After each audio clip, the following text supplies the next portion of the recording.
Selamat berjumpa lagi teman-teman di Outlook Theology. Tuhan sejati kita adalah Tuhan yang self-sufficient. Semuanya dalam dirinya mencukupi. Hadir sejak mulanya tanpa penyebab dan tidak butuh apapun dari luar dirinya. Ia berkata, "Aku ada yang aku ada." Dan Dia adalah Tuhan yang Esa, Tuhannya Abraham, Ishak, Yakub, dan Musa. Nah, itu yang sering kita dengar didengungkan kaum Unitarian. Namun sayangnya tanpa insight, pendalaman bagaimananya Tuhan yang Echad Esa itu. Tapi mereka akan menjawab, Dia Yahweh satu pribadi mutlak, seperti yang dikenal Musa di PL, bukan Tritunggal. Nah, kita boleh bertanya, Musa yang mana? Nah, disinilah masalahnya. Sesungguhnya lah kaum Unitarian tidak menyembah Tuhannya Musa yang di PL. Nah, kita lihat nanti ya. Mereka bahkan kurang juga menyadari bahwa karya-karya Tuhan yang tersebar cukup banyak. Dan karya yang terbesar ya justru mempertontonkan ketritunggalannya secara dahsyat. Benarkah? Oke, saudaraku, mari kita simak. Berbicara Unitarian adalah berbicara tentang daur ulang aliran kepercayaan. Dari perspektif historis gereja, kita melihat adanya aliran iman lama yang muncul pada abad kedua-ketiga, dan sesudah abad keempat, aliran ini telah dianggap sebagai bidat Kristen. Namun, kini aliran lama itulah yang di-recycle baru oleh grup kepercayaan orang-orang modern zaman now dengan mazhab aliran-aliran dan istilahnya. Gnosticism menjadi New Age Theology, Christian Science, Mormonism. Arianism menjadi Saksi Yehova. Modalism atau Sabellianism menjadi Oneness Pentecostalism. Dan banyak paham-paham oneness mutlak di Indonesia. Misalnya, aliran keesaan Yahweh yang memutlakan satu Tuhan yang monolit, yaitu Unitarian dengan pelbagai varian pengajaran yang dibawakan pemimpinnya masing-masing. Di sini kita ilustrasikan God Unitarian.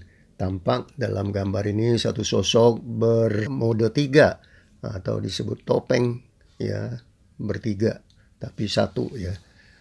Yang satu diri, satu hakikat, satu roh, satu pribadi ya, itu mencerminkan ya satu God, ya, satu Yahweh, satu Bapa, satu Anak, satu Roh Kudus yang semuanya sama dia-dianya. Tapi dimanapun di Alkitab tidak sekalipun God berkata Bapa sama dengan Anak sama dengan Roh Kudus itu satu dan sama terhadap sesama dirinya. Tidak ada. Yang ada konsisten ya, God kita berkata kita satu. Yohanes 17:22. Bersama atau bersama-sama, Yohanes 1:1. Sedangkan Yohanes 14:11, Aku di dalam Bapa dan Bapa di dalam aku. Nah, itu adalah indwelling, bukan sama. Hanya ulah manusia yang mensamakan ketiganya. Kenapa? Karena mau memudahkan, dalam otaknya mau memudahkan itu menjadi satu yang sama. Selesai. Bukan soal selesainya, tapi soal kebenaran. Nah, ini kita lihat lagi istilah kesatuan atau persatuan Tuhan dari Unitarian itu mencakupi ya, pokoknya ada yang kelihatannya satu ya, itu lalu dianggap sama. Nah, seperti ada kata dan, dengan, bersama, bersama-sama, tinggal bersama, satu. Semuanya itu diartikan sama oleh Unitarian. Nah, ini tampilan lucu. Bapak sama dengan Anak sama dengan Yahweh ya. Ini kan boleh katakan simplisitas dari naifnya matematika. 2 sama dengan bilangan, 1 sama dengan bilangan, jadi 2 sama dengan 1 ya. Nah, karena kurang menjiwai hakikat Echad atau keesaan tunggal Tuhan yang indwelling, maka Unitarian mengadopsi jalan pintas, yaitu menyamakan apapun yang ada di dalam kesatuan diri Tuhan itu, sehingga oneness itu disamakan dengan sameness. Kesatuan itu adalah kesamaan atau sama identik ya. Contoh simpel aja, aku dan Bapa adalah satu. Itu dipahami sebagai sama. Nah, ini jadi rancu ya. Di sini kita melihat ada ketidakjelasan dari Tuhan Unitarian ya. Jadi bermanifestasinya itu dalam pola yang bagaimana. Dikatakan Supreme God manifested in 3 modes. 3 moda bentuk manifestasinya.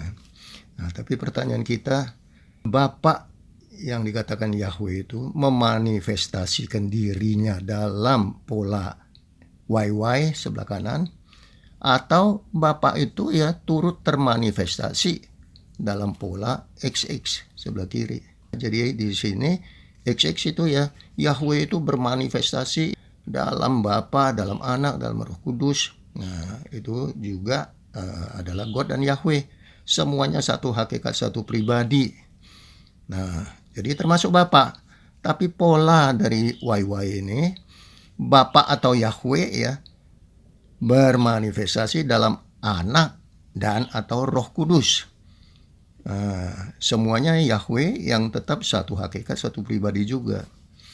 Nah, ini kadang-kadang mereka itu tercampur-campur atau memang pemimpin yang berbeda-beda ya mengatakannya itu agak kabur-kabur ya, yang lain ya berbeda satu sama lain. Tapi yang penting untuk kita di manakah ayatnya dan bagaimana identiknya itu loh. Ya, kita ini jadi bingung ya, jadi banyak khayalan untuk mengatasnamakan sama itu. Kita lihat ya, sheet ini lalu kita bertanya manifestasi versi manakah yang Unitarian itu anut. Siapa yang bermanifestasi ke dalam siapa, modelnya atau polanya XX atau YY. Ayatnya di mana itu penting ya. Manifestasi itu sebenarnya hanya hadir ya demi penampakan wujud fisikal untuk berinteraksi dengan makhluk ciptaan Elohim yang adalah Supreme God, yang dianya roh sepenuh, Godhead ya. Maka apakah Supreme God itu bisa sama identik dengan wujudnya yang menghadirkan unsur fisikal? Ingat di seri yang terdahulu ya, manifestasi yang dijumpai Musa, wujud semak-semak yang berapi-api itu apakah Yahweh atau apakah itu wujud kehadiran Yahweh dalam semak dan api tersebut? Kan bukan Yahweh itu, tapi memang kehadirannya Yahweh.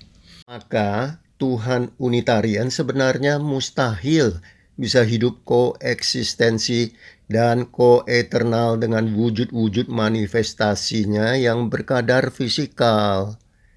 Wujud itu kan adalah kehadiran dirinya. Maka yang berkadar fisikal itu baru eksis tatkala diwujudkan. Nah, sebaliknya Tuhan Trinitas kita, Tuhan dengan 3 pribadi yang sudah ada, hidup koeksistensi dan koeternal sejak dulu sampai selamanya, di mana pada mulanya firman bersama-sama dengan Elohim dan Elohim layang-layang di atas permukaan air. Saudara pernah mendengar kaum Unitarian berkata, Yahweh Echad itulah yang Musa kenal, tidak yang lain.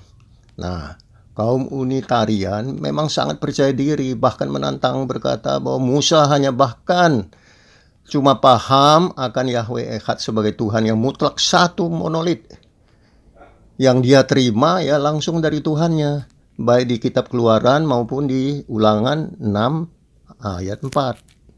Begitu pula dengan Tuhan bapak-bapak bangsa atau nenek moyang, yaitu Tuhan Abraham, Tuhan Ishak, Tuhan Yakub, dan lain-lain nabi, juga dikatakannya hanya mengenal satu Tuhan mutlak monoteis, tidak mengenal apa yang disebut Tuhan Trinitas. Nah, jadi Trinitas atau 3 pribadi God itu dianggapnya konsep asing, tidak dikenal Musa, bukan Tuhan Abraham, Ishak, Yakub, mustahillah Echad, melainkan hanyalah non-monoteis belaka. Nah, lihat ini. Unitarian bangga berkata, Musa hanya mengenal Yahweh yang mutlak satu pribadi, sama dengan God Abraham, Ishak, Yakub. Maaf, kenapa satu Yahweh Musa ini akhirnya bermanifestasi dalam 3 wujud berbeda, Bapa, Anak, Roh Kudus, yang masing-masing adalah sama dengan Yahweh Musa yang satu itu pula? Bukankah hal ini yang justru paling tidak dikenal oleh Musa dan lain-lain nabi di PL? Nah, Kita lihat kan? Nah, jadi kita maaf ya. Musa justru telah memahami kata ehad sebenarnya secara persis. Bukan tidak kenal ya. Nah, ehad itu ya sebab sudah ditulisnya di dalam Kejadian 2 ayat 24 ya. Jadi pasangan suami istri itu dikatakan sehingga keduanya menjadi satu ehad. Nah, jadi itu jamak, tidak serta-merta itu wah satu mutlak monolit ya mutlak apa segala macam ya. Namun ini Yahweh Echad satu tok itu versi Unitarian yang mengatasnamakan Musa atau Abraham, Ishak, Yakubnya. Ini akhirnya kok ya bermanifestasi dalam 3 wujud berbeda. Bapa, Anak, Roh Kudus. Yang masing-masingnya adalah Yahweh pula. Karena itu satu-satunya. Nah, ini kan boleh dikatakan semacam ya, tanda kutip ya, Tuhan sinkretisnya PLPB. Ya, di mata Musa atau Abraham yang justru paling tidak dikenal oleh mereka di PL. Bukankah begitu? Nah, justru Musa dan lain-lain nabi akhirnya sudah kenal akan Tuhan Trinitas. Jangan salah. Nah, misalnya lewat transfigurasi Yesus ya di Gunung Tabor, atau ada yang mengatakan Hermon. Saya kira Hermon lebih tepat ya karena lebih cocok ya lokasinya. Bersama dengan Nabi Elia.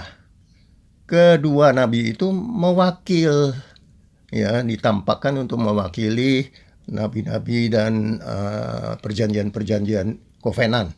Ya, misalnya Musa kan mewakili hukum-hukum dan janji-janji ya.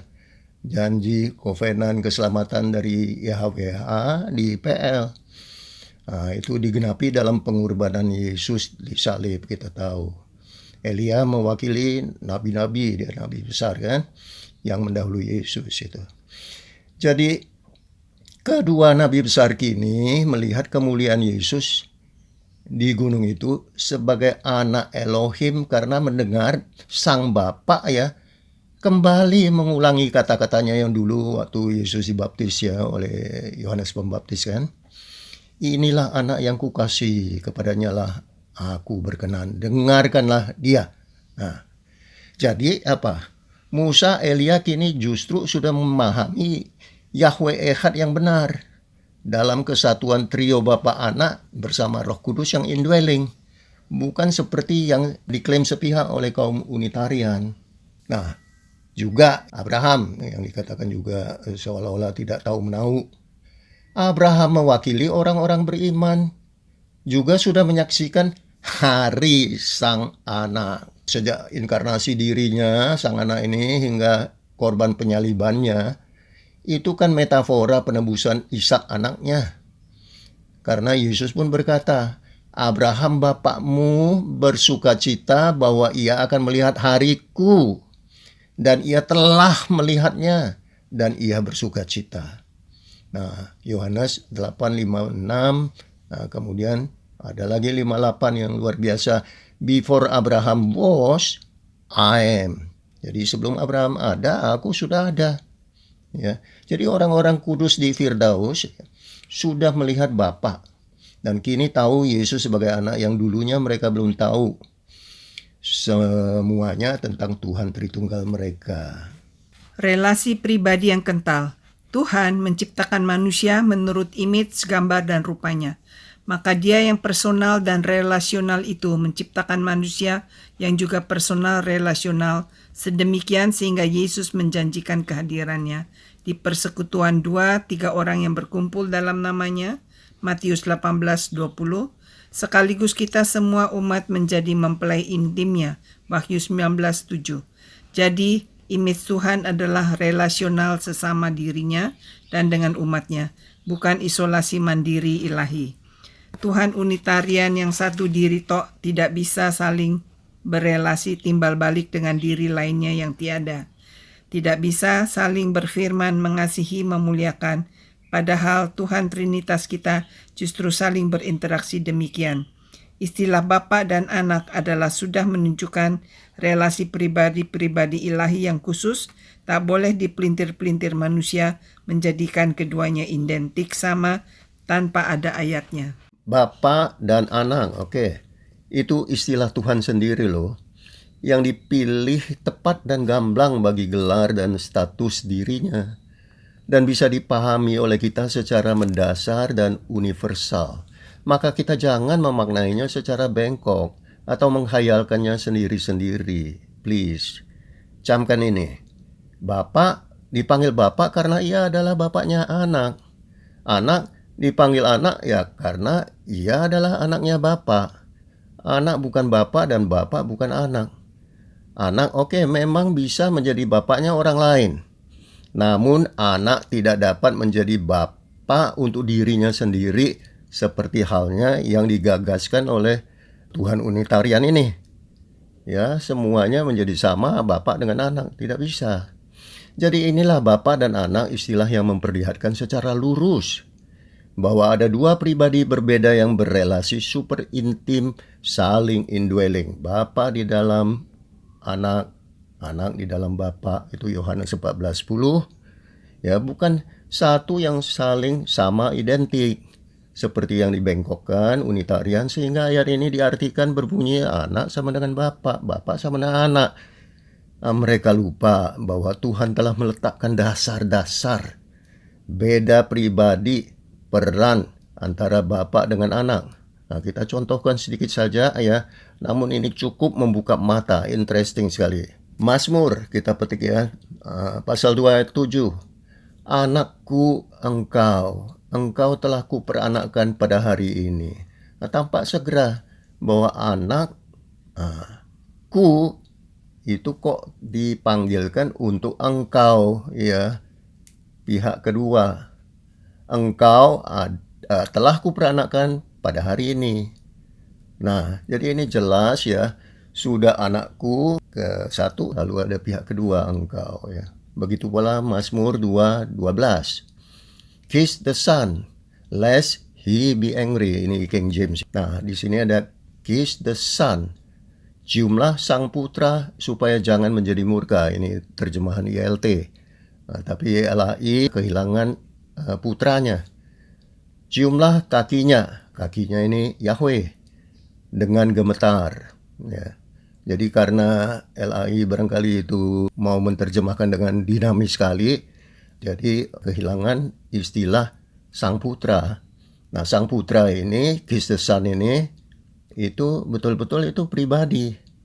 Ya, tidak mungkin kita mencium kakinya ilahi, tetapi sang putra. Demikian juga lebih-lebih lagi Hosea 11 ayat 1. Ketika Israel masih muda, kukasihi dia, dan dari Mesir kupanggil anakku itu. Nah, ini dikutip lagi oleh Matius di pasal 2 ayat 15. Nah, di sini Matius memakai Hosea untuk menunjukkan kedatangan Mesias yang ditunggu-tunggu. Konteksnya berbicara tentang bangsa Israel yang dipanggil keluar dari Mesir di zaman Firaun. Dan ini diparalelkan oleh Matius sebagai sang anak yang dikasihi, yang dipanggil oleh sang bapa. Walau banyak teolog kita tahu bersilang pendapat apakah ayat Hosea ini merupakan nubuat mesianik atau mungkin sekedar nubuat penggambaran saja, piktorial ya. Namun kita harus mengakui bahwa kata anakku dalam frasa dari Mesir kupanggil anakku itu adalah analogi ilahiyah yang God untuk menegaskan pribadi Bapa yang berelasi dua arah. Nah, ini indahnya. Ya, Bapa mengutus pribadi anaknya keluar. Kita tahu kan, Yohanes 8:42 itu. Ya, tapi sekarang dia memanggilnya. Sang anak dari luar di Mesir itu ke dalam dia. Nah, ini langsung menohok Unitarian. Karena wujud manifestasi satu diri tidak dipanggil-panggil. Melainkan kalau mau selesai misinya ya menghilang saja. Nah, tapi pribadilah yang dipanggil. Bukan wujud atau yang dirinya sendiri ya. Kita teruskan Matius 3:17. Inilah anak yang kukasihi, kepadanya lah aku berkenan. Ini di mana? Ini kita sudah kupas berkali-kali di seri yang terdahulu, pembaptisan Yesus dengan memperlihatkan 3 pribadi yang sangat khusus ini 1 Korintus 15:28. Tetapi kalau segala sesuatu telah ditaklukkan di bawah Kristus, maka ia sendiri sebagai anak akan menaklukkan dirinya di bawah dia. Dia ini Elohim yang telah menaklukkan segala sesuatu di bawahnya supaya Elohim menjadi semua di dalam semua. Nah, ini luar biasa kan? Langsung kelihatan bahwa anak yang menaklukkan dirinya ke bawah Bapa, ke bawah Elohim, karena Elohim harus berfungsi menjadi semua di dalam semua. Ini pribadi yang memang ditampilkan tetapi dalam perbedaan-perbedaan khas. Kita jujur aja ya, semua ayat-ayat yang kaum Unitarian petikkan dan yang dijago-jagokan untuk mendukung pembuktian keyahwean satu pribadi tok itu praktis. Tidak ada yang eksklusif membuktikan begitu bagi dirinya. Malah sebaliknya, justru ayat-ayat yang sama itu yang dipetikkan Unitarian itu lebih lurus dan nyaman untuk memperlihatkan keberadaan Tuhan Tritunggal. Dan kalau dipaksakan juga untuk bermakna satu pribadi mutlak, maka segera akan terasa aneh, tidak pas. Contohnya apa? Mengenai doa, kalau Yesus, God hanya satu pribadi mutlak, dia saja, maka Yesus berdoa kepada pribadi siapa? Doa demikian kepada dirinya yang memang satu-satunya, itu ibarat echo resounding. Dari dia untuk dianya lagi. Dia God yang maha tahu, kok mendoakan untuk dirinya sendiri yang juga maha tahu. Doanya sudah dimahataukan. Jadi inilah dilema. Dilema besar, kesaksian satu pribadi saja dari Tuhan Unitarian tidak sah. Yesus berkata, kalau aku bersaksi tentang diriku sendiri, maka kesaksianku itu tidak benar. Dan dalam kitab Tauratmu ada tertulis bahwa kesaksian 2 orang adalah sah. Yohanes 5:31, Yohanes 8:17. Itulah sebabnya diri Yesus harus dipersaksikan oleh diri Bapa dan juga Roh Kudus, baru absah. Yohanes 8:18, akulah yang bersaksi tentang diriku sendiri dan juga Bapa yang mengutus aku bersaksi tentang aku. Yohanes 15:26, jikalau penghibur yang akan kuutus dari Bapa datang, yaitu roh kebenaran yang keluar dari Bapa, ia akan bersaksi tentang aku. Nah, itu kan hukum. Hukum yang berlaku untuk semua termasuk untuk Tuhan sendiri. Karena Tuhan kita, Tritunggal ini, tidak berdiri di atas hukumnya. Hukumnya ya seperti yang kemarin sudah kita sebutkan, kita bicarakan. Hukumnya adalah dia adalah hukumnya. Firman-Nya itu menyatu ya. Sehingga kesaksian pribadinya harus diabsahkan oleh pribadi yang lain secara lurus. Dan itulah yang telah dia lakukan, Tuhan Tritunggal kita, haleluya. Dalam seri sebelumnya, kita telah menampilkan bahwa sedikitnya ada 4 seruan, bahkan maklumat Tuhan, dari mulut Tuhan sendiri tentang keberadaan dirinya yang Tritunggal kan. Itu maklumat keras. Mestinya sudah cukup, tapi kita tambahkan lagi dengan sekarang 3 karya besar Tuhan yang dilaksanakan dengan melibatkan ketiga-tiga pribadi ilahinya yang indwelling itu secara bersama-sama. Apakah itu? Lihat ini, 3 karya Tuhan dengan melibatkan ketiga pribadi ilahinya. Yang pertama adalah karya apa? Penciptaan alam semesta, kita semua tahu ya. Kedua adalah karya inkarnasi, ini karya besar, ajaib, misterius ya, tetapi untuk kita semua. Ketiga, karya kebangkitan Yesus. Nah, kita perhatikan satu-satu. Karya penciptaan alam semesta. Nah, kita lihat hubungannya langsung antara kitab Kejadian yang paling awal dengan kitab Yohanes yang paling awal. Pada mulanya, Elohim menciptakan langit dan bumi, dan roh Elohim layang-layang di atas permukaan air. Berfirmanlah Elohim, jadilah terang. Nah, di Yohanes, pada mulanya adalah firman. Firman itu bersama-sama dengan Elohim, dan firman itu adalah Elohim. Jadi, pada penciptaan itu, ketiga pribadi, Elohim, roh Elohim, firman Elohim itu menciptakan universe. alam semesta bersama-sama, tidak sendiri-sendiri. Demikian juga untuk karya mahakarya yang kedua. Roh Kudus akan turun atasmu, dan kuasa Elohim yang maha tinggi akan menaungi engkau.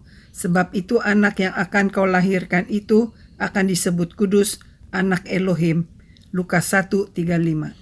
Nah, ini bicara mengenai inkarnasi Yesus. Jadi kita tahu bahwa itu ada kuasa Roh Kudus, kuasa Elohim untuk melahirkan anak Elohim. Jadi itu mahakarya yang kedua. Mahakarya yang ketiga itu kebangkitan Yesus. Nah, siapakah yang melakukan kebangkitan ini? Yang membangkitkan Yesus? Ini menjadi interesting ya.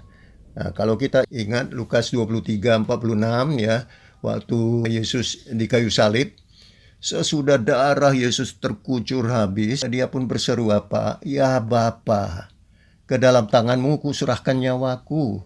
Dan sesudah berkata demikian, ia menyerahkan nyawanya. Seruan ini sangat penting, menandakan adanya persona ilahi lainnya, yaitu Bapa. Ke tempat mana sang anak mengembalikan rohnya. Sebab bila tidak ada persona ilahi lainnya, maka nyawa sang anak ya koit, selesai, titik ya. Atau bagaimana, bergentayangan entah kemanakah. Tetapi Tuhan Tritunggal adalah sebenarnya pribadi. Tiga pribadi itu tiga pusat hidup. Saya ulangin sekali lagi, tiga pusat hidup dalam tiga persona yang bersama-sama mencipta. Tadi kan kita sudah bilang, bersama-sama mencipta. Dan juga bersama-sama pula menghidupkan. Puji Tuhan. Sehingga untuk menghidupkan, Yesus sebagai sang anak harus kembali kepada Bapa, di mana keduanya adalah satu. Yohanes 10:30 ya. Nah, kita buktikan ini dengan slide ini. Trio pribadi ilahi membangkitkan Yesus bersama-sama, bukan karya sendiri-sendiri. Kita lihat Galatia 1:1 ya, Bapa yang membangkitkan. Roma 8:11, Roh Kudus yang membangkitkan. Anak atau Yesus yang membangkitkan ditemui di Yohanes 2:19 atau 10 ayat 17-18 ya. Elohim yang membangkitkan, Kisah 2:24 dan 27. Tetapi Elohim membangkitkan dia dengan melepaskan dia dari sengsara maut, karena tidak mungkin ia tetap berada dalam kuasa maut itu. Nah, juga Yesus sudah berkata, Akulah kebangkitan dan hidup. Yohanes 11:25 yang terkenal itu, iklan-iklan soal kematian. Karena dia sendiri adalah juga Elohim. Untuk ringkasnya gini lah. Karena Tuhan Tritunggal itu tiga pusat hidup, maka sang anak dapat menyerahkan roh dirinya untuk kembali menyatu indwelling dengan Bapa dalam natur Elohim. Dari mana yang tadinya dia memang datang dan keluar dari Elohim. Yohanes 8:42. Dan sesudah 3 hari dia bersama-sama dengan kesatuan Elohim Bapa, Anak, Roh Kudus, lalu secara bersama membangkitkan jasad Yesus ke dalam wujud tubuh rohani yang baru. Demikianlah keberadaan Tuhan Tritunggal kita yang amat misterius di mata manusia yang terbatas ini. Namun syukur kita bahwa Tuhan sendiri telah memaklumatkan, mendemokan betapa dahsyatnya secara bersama-sama untuk mengesahkan dirinya yang Tritunggal itu. Dia mencipta, berinkarnasi, membangkitkan sang anak secara bersama-sama. Nah, bukan satu kali mati habis dirinya yang satu itu, titik ya, bukan. Kalau mau dipaksakan untuk bisa hidup lagi, lalu mengatasnamakan Tuhan yang Maha Kuasa. Tapi itu kan tanpa ayat, nggak ada ayatnya. Maka kita bersyukur betapa hebat Tuhan kita yang Tritunggal, yang mempunyai tiga pusat hidup dalam pribadinya masing-masing. Walau berbeda namun bersama-sama mencipta dan menghidupkan. Betapa indahnya. Demikianlah sampai di sini dulu saudaraku. Kita sambung nanti di seri lanjutan. Tuhan memberkati kita semua. Terima kasih.